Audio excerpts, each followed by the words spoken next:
Great. Well, thank you so much for having us today. Uh, Caroline and I are going to talk about the Open Education North Carolina project that's going on at NC Live.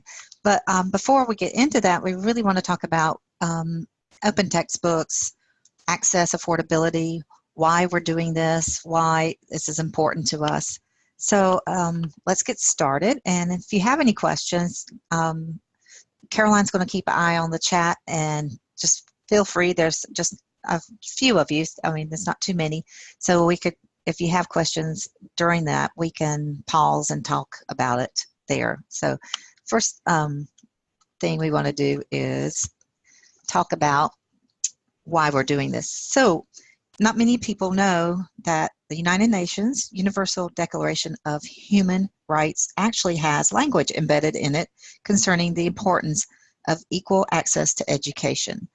And you might think this is just for those people in third world countries, but no, we're talking about here in our country where people do not have access to equal higher education. And we're talking about this issue. It's much broader than just textbooks. And we're pleased to be here and have a chance to speak about these issues and think and the concerns we have. I think that the value of and goals of higher education, I see that this is a place where people can have potential to help students become more knowledgeable and skillful, to be better citizens. And I see higher education as a vehicle that has the potential to deliver us from social inequity. So just those things to keep in mind. We also have some stats that a study was done with the U.S. Department of Education that 2.4 million people that tried to go to college did not finish because of the cost. And we've known this is happening, and it's a barrier to those people. And then we also heard, you've heard about the students that are having issues going to, just getting through school. A lot of students have food insecurities, housing insecurities, and some are homeless. I know at UNCG we have a food pantry that is constantly being asked for, for help and volunteers to give food to that pantry because there's such a need on our campus. And we also know that the average borrower owes more than $30,000 in student loans. This is from the class of 2015, and I'm sure it's gotten higher since then. I know from my own personal, I see what my daughter's loans are, and I see her working them down, but it's still a part of her her debt that she still has, that she's been out of school since 2011 and still having to pay those bills. It's extremely high. And for North Carolina, the average is around $25,000. So, of course, this is the kind of thing that's going to happen, and when students are feeling they can, going to college is really expensive and they might not want to go. This was in Consumer Reports a year or two back. It ruined my life by going to college, and how the student debt has grown over the years. So what can libraries do, and what can faculty do? What can we do? We can't do anything about tuition and fees, room and board, but we can actually help with books and supplies. So this is something that we talk to faculty about in our work sessions, about what they can do to help out, with this, and with these increased fees. And so we've talked to them about that. We've also talked to them about how the increase in textbooks is jumped so much higher than in anything else. As you see the graph here, the textbooks have jumped 800% since like 1980. But also, I know for sure that, and I have another graph that says that healthcare has increased by like 500%. And we know personally how much health insurance has cost us and how much it's been, how much we've had to take on the burden of health costs, and the textbook costs are even higher. And so there was a survey that was done by the Florida University system back in 2012, and then they did it again in 2016. I'm pretty sure they're going to do it one more time in 2020, but they asked students, has the cost of required textbook caused you to, and as you can tell, the percentages are about the same across the, that students didn't buy the textbook. And if you don't buy the textbook, sometimes you, of course, earn poor grades. A lot of times you drop a class or fail, don't register for a certain course. And this is important because in the UNC system particularly, we are all about student success and having students get through school within a set number of years. And if students are dropping courses or failing or even taking fewer courses, then the metrics that we use to see how we're doing as a system are going to be looked at differently. And so these are very interesting numbers, and I think that people need to understand that a lot of times this is really happening a lot in the STEM area, because if you're thinking about, I want to be a chemist, but I can't afford the textbooks because they're so expensive, I guess I might have to do a different major. That's happening, and it's something that's going around the whole nation. So we talked to faculty about what can they do to change this, and the North Carolina NC Live initiative and program has been working on teaching faculty where to find open textbooks and using these open textbooks in their courses. And so when we talk about open textbooks, we also talk about open educational resources. And these are things that you can retain, reuse, revisit, revise, remix, and redistribute. So if it's open, you can actually do something with it. And you want to make sure that if it's an open education resource that you're helping promote, that those 5 R's are a part of that. That students can take it, reuse it, come back to it again, redistribute it, and they don't, and then faculty have talking to faculty and telling them that they can take this content. If they don't like something, they can remix it, they can adjust it, they can fix it and improve it and alter it. Our faculty in the Department of Physics are using an open education textbook from OpenStax, and they found a graph that they said this wasn't correct. They actually sent a request in to OpenStax. The committee that works on the physics book reviewed that and said they were right, and they fixed it within a week. And so you can't do that if there's something in an expensive textbook that's printed. You can't go and just revise it and fix it. So that's one of the nice things about open education resources. And so there are all kinds of books that are available for open textbooks, and this is an example of one of the chemistry books that's available. The chemistry book, as you can see, has different things that you can do. You can view it online. The student can take it and download a PDF. They can also order a print copy, because we do know that students do want sometimes to have a physical item and to hold.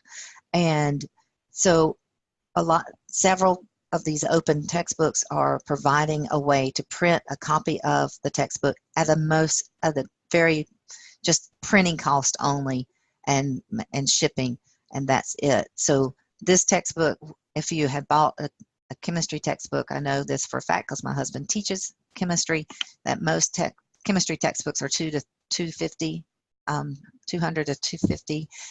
and to buy this one, it was probably $35 to $40. So that's a great savings for the students if they want that. Or not, they can just download it to their Kindle, or just download it to our device that they want and to have it and read it online. So there's options there for students. So there's lots of different textbooks out there, as you can see from this photo. There's the OpenStax has lots of different opportunities. And you might ask, what about ancillary materials that the faculty always want to have? At OpenStax, they provide that kind of ancillary materials that you can use in your classes, or the faculty can use in the classes. They just have to register for it and prove that they are a faculty member at the institution they're at. And so also these items, I will pass it on now to Caroline so she can talk about more of other things. So let me stop here and share. All right, great, thank you. I'll go ahead and share my screen, pick up right where you left off. Awesome. Thank you, Beth. All right, so I'm going to finish up talking about OER, and then we'll talk about the OENC initiative. Again, if you have any questions about OER or OENC, throw it into the chat. That's going to be keeping an eye now that we switched off.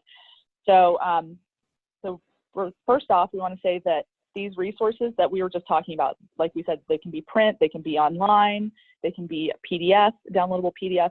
They also can work seamlessly with your LMS. You can plug them in to your LMS. You can plug them in chapter by chapter. You can link to specific chapters. You can just drop the whole thing in. So it's very easy to work with your LMS, because unlike a lot of library resources and other resources or commercial textbooks, there's no login that's required with these textbooks. So they're a lot easier to get access to from day one or before day one of your classes. All right. It looks like maybe we have a question. I think some popped up. Fine. Okay, great. All right. So you might be wondering now about, this all sounds great, but what about the impact of these textbooks? So the impact of open textbooks on secondary science learning outcomes. This is a study that was done by some experts in the field of open educational resources, and they were open textbooks were found to be as or more effective than commercial textbooks when comparing groups of students to each other. So in addition, in 13 peer-reviewed studies of efficacy, in none of these studies was it found that using open educational resources affected student performance negatively. So in all of these peer-reviewed studies of efficacy of open educational resources, students performed at the same level or better than students using commercial textbooks. In addition, looking at the preferences and the perception of open educational resources by students and faculty, this is based on, I believe, 15 studies. 50% of faculty and students thought that the quality of an open educational resource was the same as a commercial textbook. 35% actually thought it was better, and then 15% thought it was worse. So we can see overall, we're also having a good perception. So in addition to that, that efficacy where they're performing at the same level, students and faculty are also enjoying, 85% of students and faculty are actually also saying it's the same or better than a commercial textbook. So to sum up, open means that students can have some of that money back. They can use that money that they were going to spend on an expensive textbook to buy groceries, to go see their families at holidays, or even to attend their first professional conferences in the field of study. In addition, open also means not reinventing the wheel. So Beth talked before about how faculty can remix those open educational resources. So you don't have to start from scratch. If you want to create your own open textbook from a variety of different open sources or things that are in the public domain, plus your own writing, you can do that. You can stand on the shoulders of giants and keep iterating and improving the materials for your classroom. In addition, open means that like I said before, you have materials tailored to your voice for the class in the classroom. So you can iterate and change these materials as you evolve your course, and you can make it so that they reflect the cultural context of your college, of your area, of your community, as well as your voice in the classroom as well. So with that, if there aren't any questions, we will move on to talking about the Open Education North Carolina project. So NC Live, as I'm sure most of you know, is your membership cooperative. We are 20 years old. We are made up of 4 communities of interest. So we're made up of the UNC system, the community college system, public libraries across the state, and our independent colleges and universities across the state. So that totals out to about 205 library systems around the state in those 4 communities of interest. And because we have those independent colleges and universities, we're actually a public-private partnership. So we know that with open education, we could have a big impact across the state because we're already working with the majority of the academic institutions. So our rationale for getting into open education was that OER crosses all of those educational communities. All of those educational communities can benefit from using OER in their classrooms. There's a great commonality across first and second year courses across those colleges and universities. And we know that by working together already, North Carolina students and citizens are benefiting. So we just want to push those benefits further.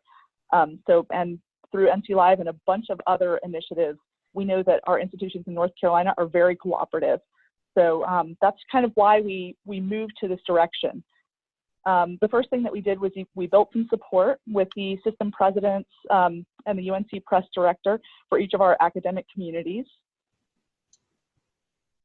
And then we started just this past July with a LSTA grant from the State Library of North Carolina.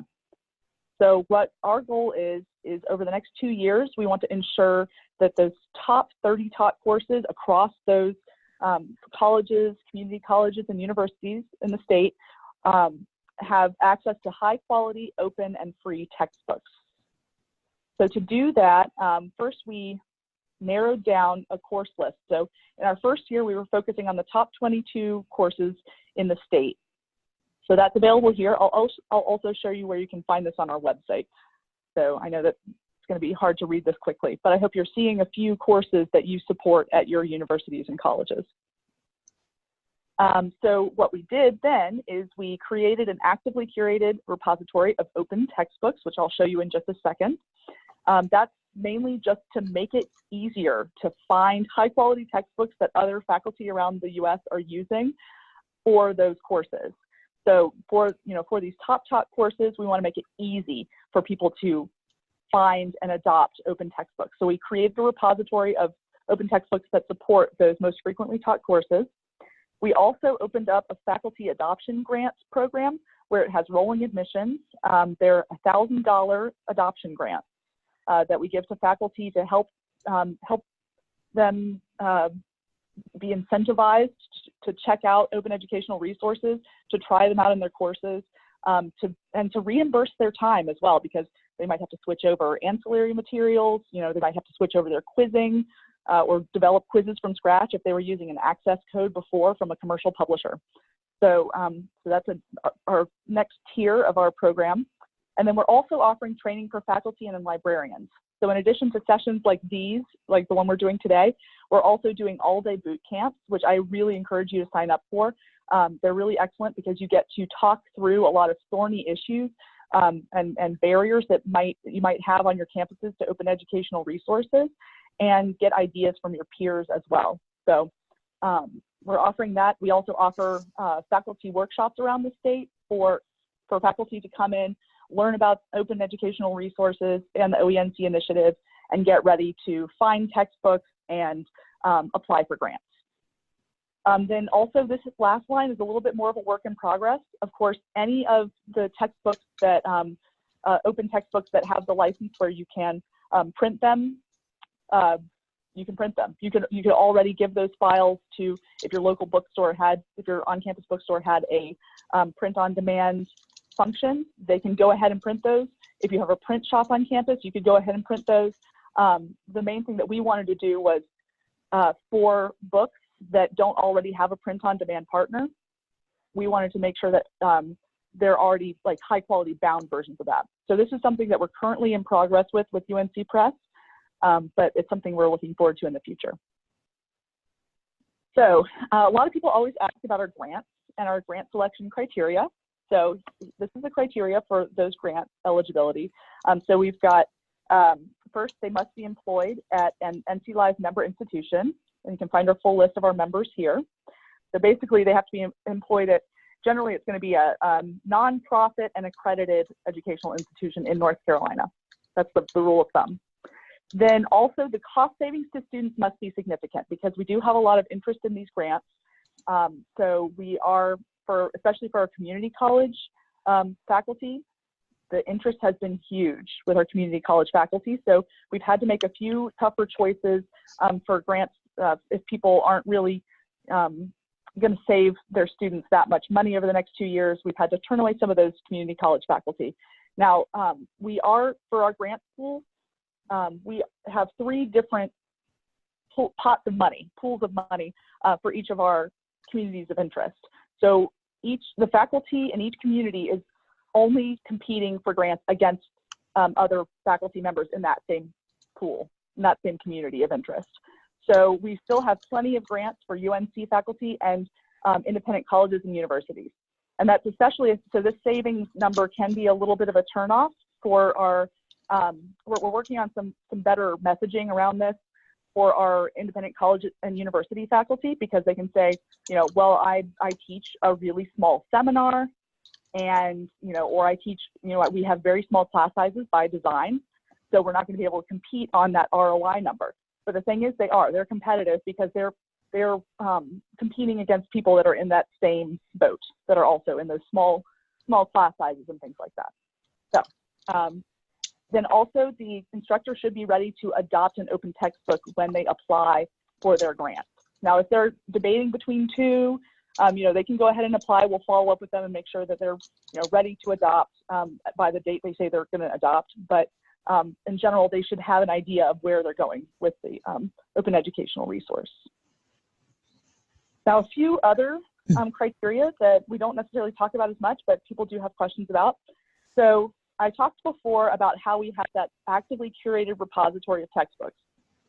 Now, the faculty that apply for our grant, they don't have to, they're not limited. They don't have to use a textbook from that Open Education North Carolina hub.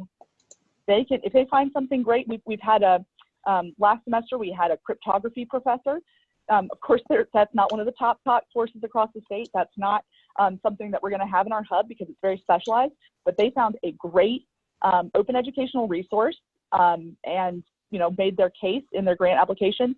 They were awarded their grant, and then they went ahead and taught their first semester using that open educational resource, and said in the future they're going to keep using it.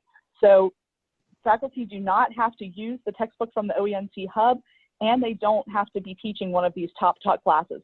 We're trying to target those as much as possible because we feel like those are low-hanging fruit, but we just really want to save students money no matter how, you know, however we can. And we really want to get this movement some juice in North Carolina, the open education movement. So we're not limiting at this time our grants to certain textbooks or certain classes. Okay, so impact so far. We have had 80 grant applications submitted. We've awarded 54 grants, and we have spent about $58,000, but we've saved students over the next 2 years in those classes $3.6 million. That's our projected number. So that impacts 35,000 students over the next 2 years. And you can see our average ROI number there. For every $1 NC Live spends on a faculty adoption grant, we're saving students $62. We're really, really excited about those numbers. We're really excited about being able to save students money and so that they can use them on other things that are so important in their lives. In addition, I don't think we have this on the slides, but last semester was our first semester with the faculty adoption grants. After that semester, 100% of the participants 100% of the faculty members that got those grants are going to continue using the open educational resources they selected in their classes. So we're really excited about the impact this is going to have, and we're just excited to see what people's experiences were this semester as well. So if you're wondering how to be involved, please attend a workshop or boot camp.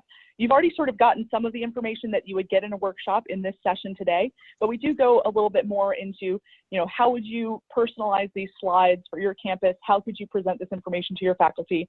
But I would really recommend signing up for one of our boot camps. They're all day. We have one in Kannapolis and one in Raleigh that will be happening this spring. That Kannapolis one is happening in just a couple weeks actually, and we would love to get the attendance up for that one because we think it's just going to be a really great experience, learning experience for everyone. In addition, you can also promote those OER workshops to your faculty. You could host a workshop as well, either on your own or you can invite NC Live in. You can also review our curated textbooks on our hub, and also please encourage faculty to apply for grants. So again, we are running this through a grant through the Institute of Museum and Library Sciences, but you can check out our page at OENC, nclive.org/OENC.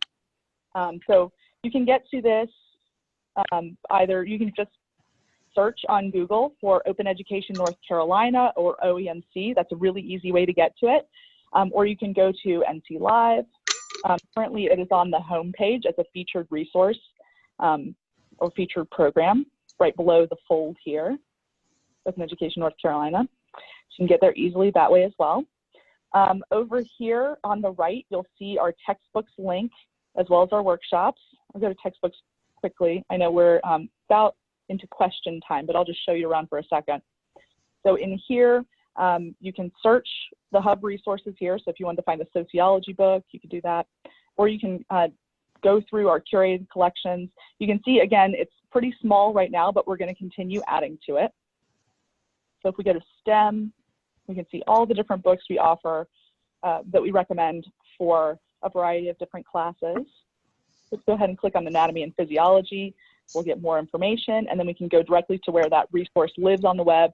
We don't have to log in. We get immediate access to that resource. And again, like Beth said, you have all of these different ways to download it, including over here, Bookshare. Some of these books also have DAISY copies, so they're extra accessible rather than just the PDF or the HTML version.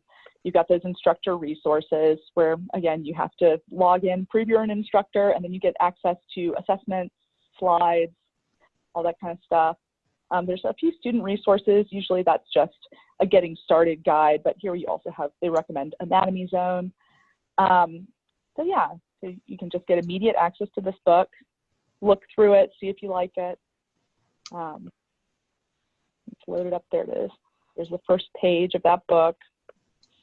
So yeah, so there's a lot of different ways that you can get access to this book. You'll see it right here. So that's one provider that we have on our hub.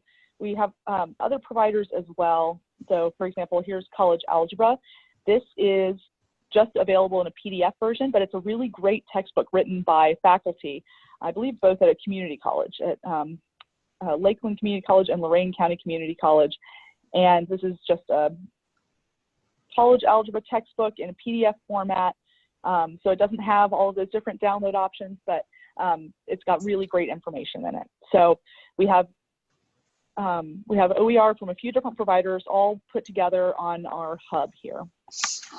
Now I'll just show you really quickly back on the OENC website. So I'm going back through our hub to get to nclive.org/OENC if I can. Okay, there we go. So over here on the right, you'll also find our workshops. So here's where you can sign up for your librarian or faculty workshops. We've got 6 of them happening this spring. You can also advertise your local workshop to your faculty through these flyers, these printable flyers.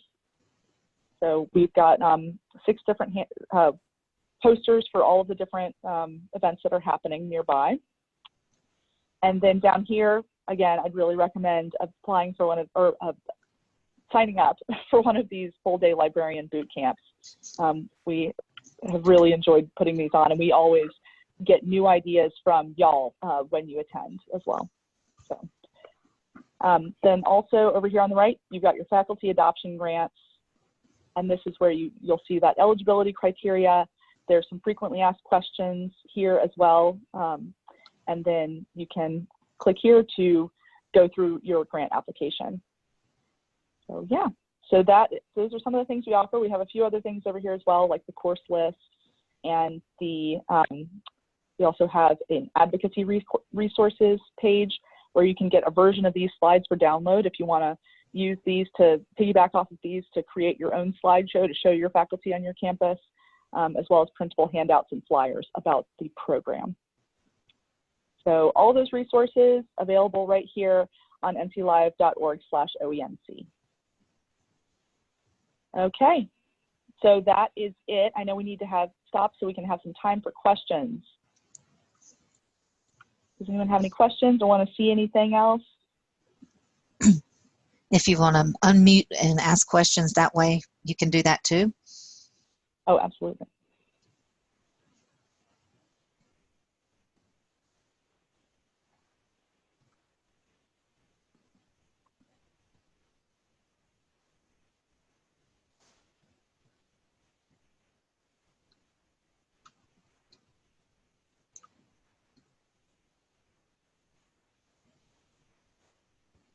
Has anyone worked with a faculty member to adopt open educational resources on your campus? Where are y'all with adoption on your campuses?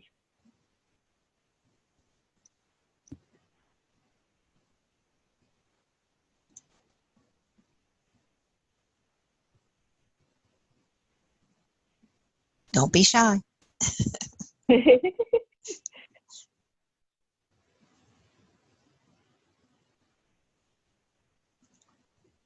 Great. How's the response been to that, Peloton? That's great. He's doing that. That's awesome. Have you had those workshops yet, or are they coming up? I already done a couple of workshops, and still, I guess, some of them signed up for this semester.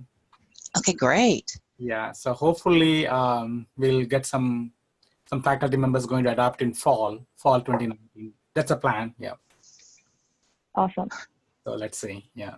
And I already signed up for the Librarians Bootcamp in RTP, I think, Aurora area. So great. So that helps to learn more for me, my side, yeah. Yeah. Right, it looks like April's been doing workshops and one-on-one consultations. That's awesome.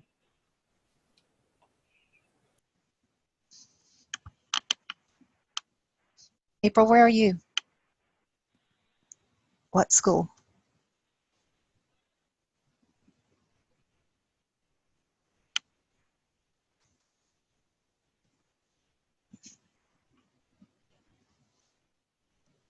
Oh, Lander. Lander. Okay, great. Yeah. I used to work at Newberry College, so I definitely know where Lander is. And my husband went to school in Greenwood.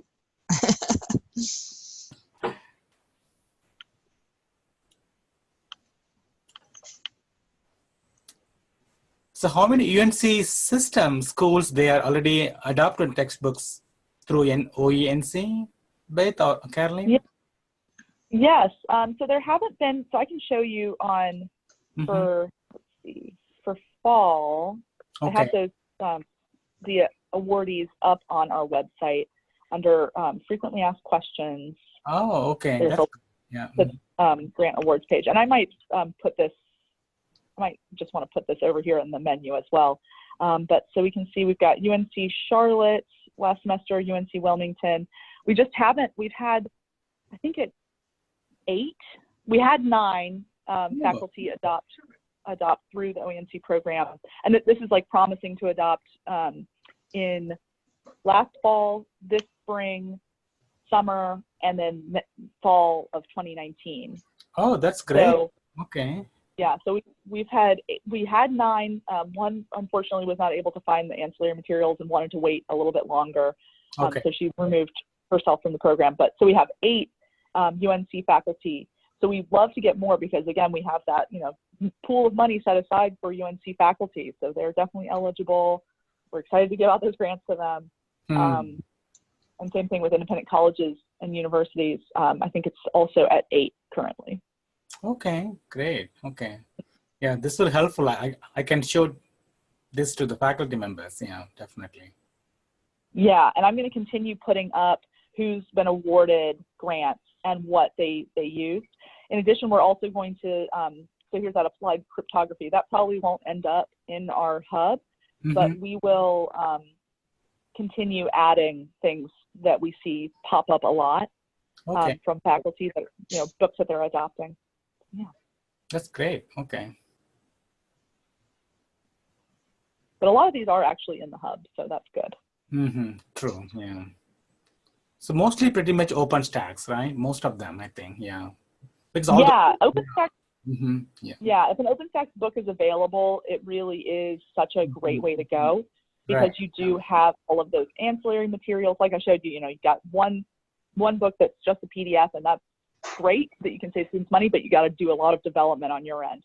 So OpenStax really is sort of the gold standard with having instructor resources available, and also, having a bunch of different versions that you can download and use. Okay, great.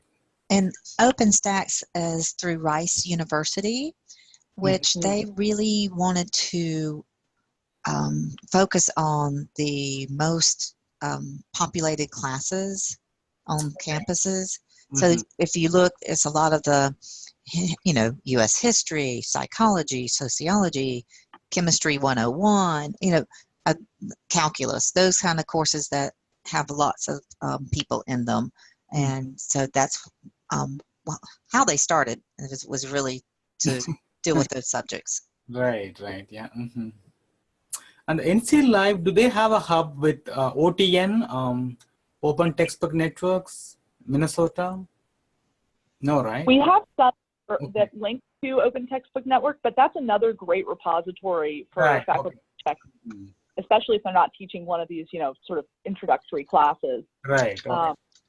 Yeah. So, I mean, we're also, another thing that's in the works, Beth actually created a really wonderful LibGuide. Let me see if I can go ahead and find that. Yeah, I always see that. Okay. That's a good one. A lot of resources. So great. Yeah, yeah.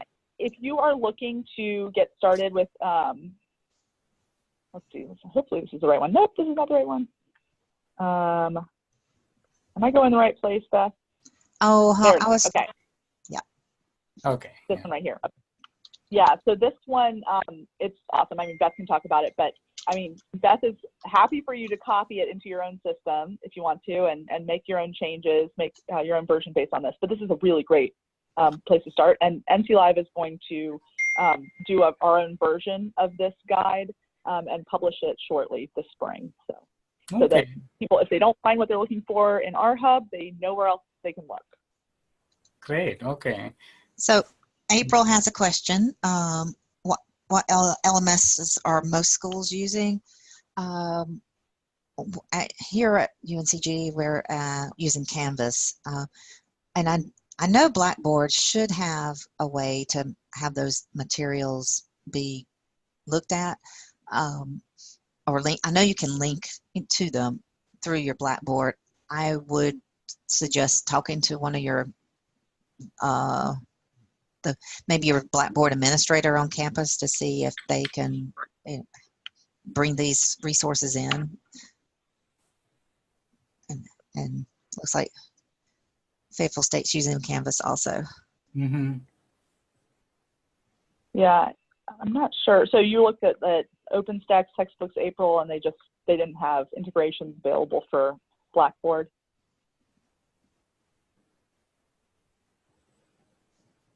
Yeah, there's that Canvas course cartridge. Okay, I see what you're saying.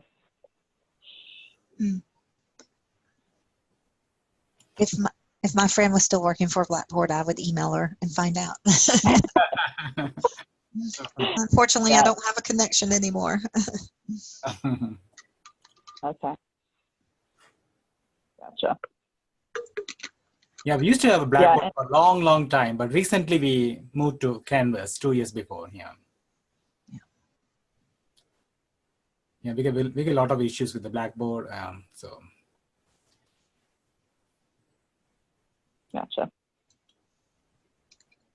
okay. Cool. Well, we're almost at time. Are there any other final questions? Anything like that? No, I'm good. Yeah, thank you, Caroline. Thank you, Beth. Yeah. Thank you for coming. Oh, no problem. Just always get update from you guys. Yeah, you know. Yeah, if you want to contact MC Live with any other questions, Beth has put that LibGuide link in the chat. She has also put in the link to the Open Textbook Library, which is a really great resource as well. And then if you want to contact MC Live, you can contact us through this Get Help button, right, or menu item right up here at the top. You can contact us through email or calling us or filling out this form, and we'll get back to you. You can also contact me directly by going to About. There's our staff directory right up here on the right, and you've got all of our contact information here. So you can contact me through caroline@nclive.org or call me. And I know Beth is always open to helping out Yes, people as well. definitely. Anytime. All right. Well, Thanks, thank you all so much everybody. for attending.